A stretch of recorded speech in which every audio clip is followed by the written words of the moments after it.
Selamat pagi, Bapak, Ibu, Saudara, Sobat Messenger. Salam sejahtera untuk kita semua. Mengucap syukur pagi hari ini Tuhan karuniakan kepada kita kehidupan yang baru, semangat yang baru, hikmat yang baru untuk melakukan segala perkara dengan pertolongan dari Tuhan. Dan kita bersama-sama dalam Bread of Life akan belajar kebenaran firman Tuhan yang menjadi tuntunan kehidupan kita sepanjang hari ini. Mari kita berdoa sebelum kita merenungkan kebenaran firman Tuhan. Bapa kami dalam surga, sungguh kami mengucap syukur pagi hari ini Engkau karuniakan kepada kami rahmat anugerah yang baru, kekuatan, semangat, hikmat untuk kami dapat mengawali hari kami dengan mendengar suara Tuhan bersama-sama dengan Sobat Messenger di dalam Bread of Life. Sungguh firman Tuhan yang kami renungkan menjadi roti kehidupan kami, yang memberikan kekuatan, yang memberikan pimpinan dan tuntunan, agar segala hal yang kami lakukan hari demi hari didapati sesuai dengan kehendak Tuhan. Di dalam nama Tuhan Yesus kami berdoa. Amin. Bapak, Ibu, Saudara-saudara, Sobat Messenger, bagian firman Tuhan yang menjadi perenungan kita pagi hari ini diambil dari Mazmur, kitab Mazmur nomor 32, ayat yang pertama hingga yang kelima. Mazmur 32, ayat yang pertama hingga yang kelima, demikian firman Tuhan. Dari Daud, nyanyian pengajaran. Berbahagialah orang yang diampuni pelanggarannya, yang dosanya ditutupi. Berbahagialah manusia yang kesalahannya tidak diperhitungkan Tuhan, dan yang tidak berjiwa penipu. Selama aku berdiam diri, tulang-tulangku menjadi lesu, karena aku mengeluh sepanjang hari. Sebab siang malam tanganmu menekan aku dengan berat. Sumsumku menjadi kering, seperti oleh teriknya musim panas. Dosaku kuberitahukan kepadamu, dan kesalahanku tidaklah kusembunyikan. Aku berkata, aku akan mengaku kepada Tuhan pelanggaran-pelanggaranku, dan Engkau mengampuni kesalahan karena dosaku. Amin. Yang berbahagia setiap kita yang membaca, merenungkan firman Tuhan siang dan malam, menyimpannya di dalam hati kita, dan kemudian melakukannya dalam kehidupan kita hari demi hari. Tema perenungan kita pagi hari ini adalah diampuni pelanggarannya. Diampuni pelanggarannya. Seorang anak kecil, anak laki-laki kecil, dia menyadari sepanjang hari itu dia banyak berbuat kenakalan. Sehingga ketika malam menjelang, sebelum tidur dan mereka keluarga memiliki kebiasaan berdoa bersama, sang anak kecil ini biasanya berdoa bersama ibunya.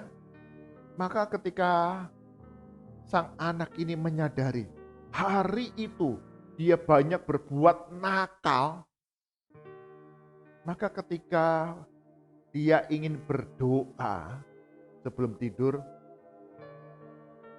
yang biasanya bersama-sama dengan ibunya, dia mengatakan demikian, "Ma, hari ini aku mau berdoa sendirian saja. Mama enggak usah, Mama enggak apa-apa ke kamar, Mama. Saya berdoa sendirian saja." Sang ibu menyadari bahwa anaknya ini menyembunyikan sesuatu daripadanya. Maka dia bertanya, "Loh, biasanya berdoa kan sama Mama, Mama mau dengar doamu."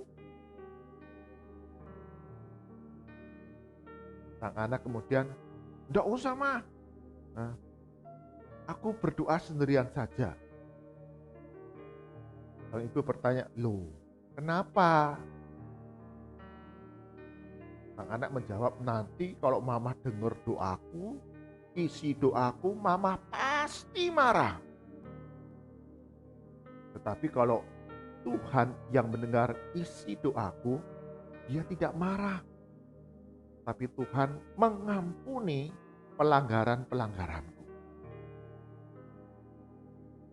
Sang mama tersenyum. Dan kemudian, baiklah, hari ini mama biarkan kamu berdoa sendiri. Dan anak itu kemudian dia berdoa kepada Tuhan, mengakui hari itu dia banyak melakukan kesalahan dan pelanggaran. Dia percaya Tuhan akan mengampuni. Dan anak ini khawatir kalau mamanya mendengar pelanggarannya, pasti mamanya akan marah. Bapak, Ibu, saudara-saudara, sobat messenger, anak ini menyadari, anak ini mengetahui salah satu keuntungan terbesar ketika kita terima Yesus Kristus, selain daripada keselamatan dan kehidupan kekal, adalah pengampunan dosa. Diampuni pelanggarannya.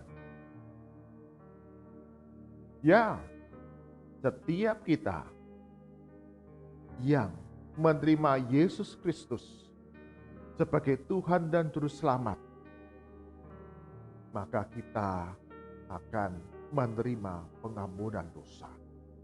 Karena Yesus Kristus telah mati di atas kayu salib untuk menebus kita semua. Selayaknya kita yang dihukum akibat dosa kita, tetapi digantikan oleh Yesus menanggung hukuman dosa di atas kayu salib. Tapi dia bangkit dari kematian dan naik ke surga, menyediakan satu kehidupan kekal, pengampunan dosa, serta pemeliharaan Tuhan hari demi hari. Karena itu Paulus di dalam surat-suratnya menegaskan kepada jemaatnya bahwa di dalam Yesus Kristus kita memiliki penebusan kita, yaitu pengampunan dosa. Kita memiliki kemerdekaan dari penghukuman kekal atas dosa-dosa kita. Dan setiap hari kehidupan kita, orang-orang percaya, akan diampuni, akan disucikan. Ini bukan berarti bahwa dosa itu satu hal yang bisa kita anggap enteng. Tetapi sebaliknya, karena dikatakan kita sudah ditebus oleh Yesus Kristus di atas kayu salib. Artinya kita sudah dibeli dari perbudakan dosa, belenggu dosa, kepada kemerdekaan dari hukuman dosa, yaitu menjadi murid Kristus, menjadi anak-anak Allah, menjadi pengikut Kristus, di mana kita harus tunduk dan taat melakukan kehendak Tuhan. Dan tentu saja bukan perbuatan dosa. Kita dimampukan untuk melakukan perbuatan, tindakan, sikap, tutur kata yang kudus, yang sesuai dengan kehendak Tuhan. Dan kita menyadari dalam kehidupan hari demi hari, godaan untuk berbuat dosa itu begitu besar. Acap kali, kadang-kadang kita masih bisa jatuh di dalam dosa.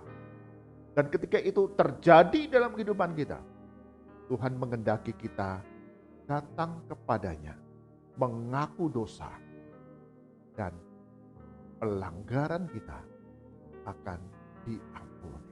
Tentu dengan hati yang penuh dengan penyesalan, hati yang penuh dengan keterbukaan untuk diperiksa oleh kebenaran firman Tuhan, dan mau taat dalam kehidupan kita hari demi hari.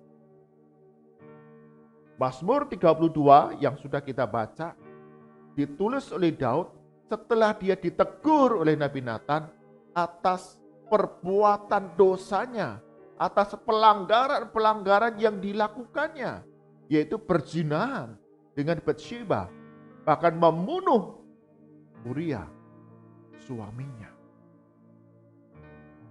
Daud berusaha menutupi kejahatannya.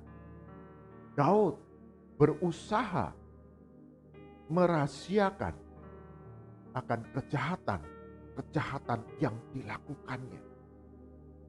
Daud berusaha menyembunyikan dosa-dosanya dari orang lain, dari orang-orang yang ada di sekitarnya.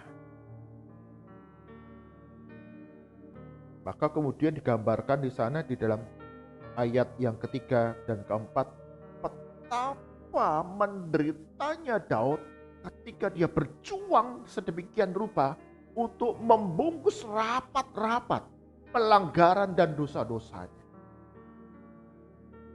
Jiwanya tertekan. Dan dikatakan di sana, tulang-tulangku menjadi lesu. Karena aku mengeluh setiap hari. Ada beban yang berat yang ditanggung oleh Daud ketika dia berjuang untuk merahasiakan dosa-dosanya. Kemudian ayat yang keempat, tanganmu menekan aku dengan berat. Ya. Sehingga tentu susah tidur. Tentu ada rasa sakit di tubuh ini.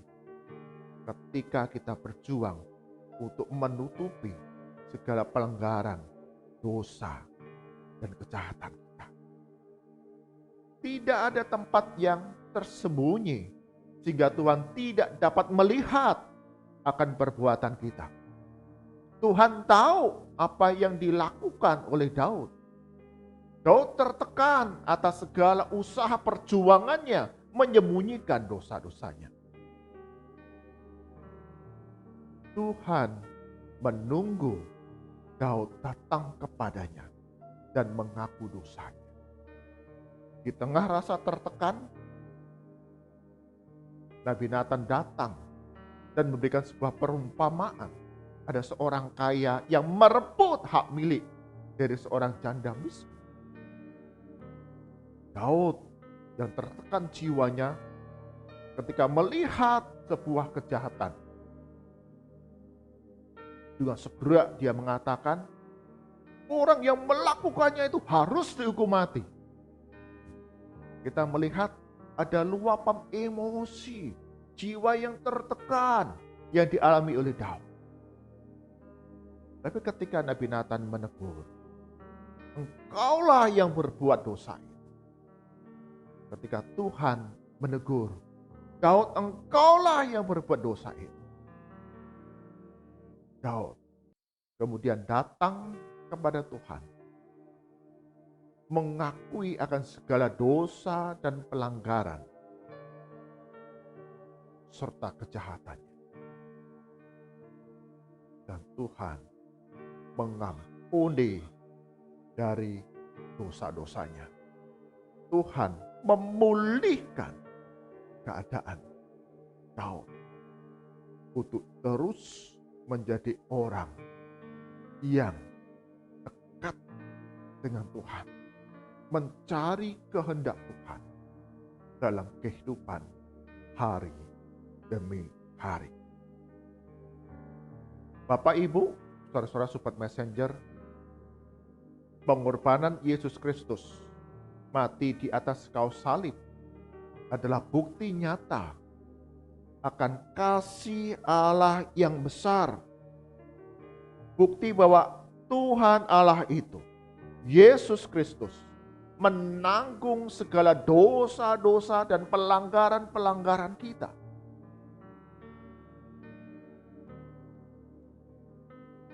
Sehingga setiap kita yang menurut iman percaya kepada Yesus Kristus, kita ditebus oleh darah Yesus, kematian Yesus di atas kayu salib.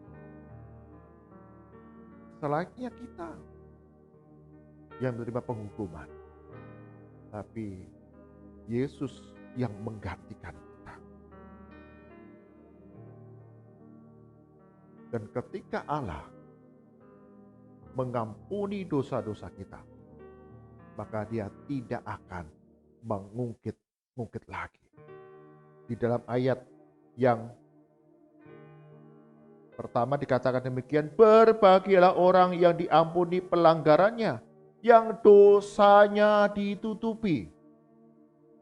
Ayat yang kedua, berbahagialah manusia yang kesalahannya tidak diperhitungkan Tuhan, dan yang tidak berjiwa penipu.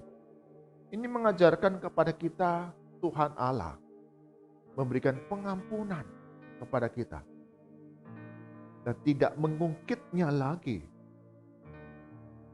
tapi mengajarkan kita untuk mengarahkan hidup yang ke depan, untuk memiliki hati yang terbuka di hadapan Tuhan.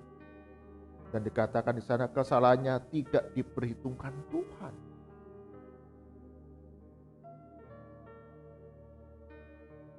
Kita yang sudah diampuni pelanggarannya ini menatap hari di depan kita dengan pertolongan daripada Tuhan, melakukan segala kehendak dan perintahnya dengan penuh sukacita. Kalau orang lain masih bisa mendendam kepada kita, menyimpan kesalahan kita, dan ketika kita melakukannya, satu tindakan yang menyakiti orang lain, maka manusia itu kemudian dapat mengutarakan semua kesalahan-kesalahan kita masa lalu yang seharusnya kita sudah selesai, kita sudah bereskan, tetapi kemudian diungkit-ungkit semua yang menjadi beban dalam kehidupan kita. Tapi tidak demikian dengan Tuhan Allah kita. Ketika kita datang kepada Tuhan mengaku, Tuhan mengampuni, dan Tuhan mengharapkan kita melangkah di hari depan. Jangan lagi melihat masa lalumu, masa depanmu. Hidup seturut dengan apa yang Tuhan kehendaki. Amin. Mari kita berdoa. Tuhan Yesus, kami sungguh mengucap syukur ketika kami menaruh iman percaya kepada Yesus Kristus. Kami memperoleh keselamatan kehidupan kekal, bahkan pengampunan dosa bagi diri kami. Dosa-dosa, pelanggaran-pelanggaran kami terhadap kehendak dan perintah Tuhan. Engkau mengampuni, menyucikan kami, bahkan menuntun hari-hari depan kami untuk terus setia taat kepada Tuhan. Ajar kami ya Tuhan menyadari bahwa kami sudah ditebus dari kehidupan lama kami. Kami menjadi anak-anak Allah di mana Yesus Kristus, Roh Kudus tinggal di dalam diri kami yang mengajar kami untuk hidup seturut dengan apa yang Tuhan kehendaki. Sehingga kami makin hari makin menjauhkan perbuatan-perbuatan dosa. Semakin hari kami didapati semakin serupa dengan Yesus Kristus. Kami berdoa ya Tuhan untuk setiap kami, Bapak Ibu, saudara-saudara Sobat Messenger yang beribadah bersama-sama pada pagi hari ini. Tuhan, Engkau berkati segala usaha pekerjaan, aktivitas kami, studi kami sepanjang hari ini. Lindungi kami, jagai kami, dan buat segala sesuatu yang kami lakukan ini berhasil. Tuhan mencukupkan segala kebutuhan kami di tengah keluarga, dalam kehidupan kami pribadi, untuk terus kami mengucap syukur untuk segala hal yang Tuhan kerjakan dalam hidup kami. Kami berdoa ya Tuhan untuk anak-anak ataupun cucu-cucu kami yang memulai pembelajaran tatap muka. Sungguh Tuhan, Kau yang persiapkan sekolah-sekolah yang ada, mereka dapat melakukan protokol kesehatan dengan penuh disiplin. Lindungi di dalam setiap pembelajaran-pembelajaran yang dilakukan, sehingga dihindarkan dari penyebaran virus COVID-19. Ada kerjasama antara orang tua, murid, sekolah, bahkan puskesmas Satgas COVID untuk terus kami berhati-hati di dalam setiap melakukan proses pembelajaran. Kami berdoa ya Tuhan untuk bangsa dan negara kami, Sungguh kami mengucap syukur untuk pemerintahan pusat hingga daerah yang terus mau bekerja, melaksanakan pembangunan secara merata di segala wilayah di Indonesia ini.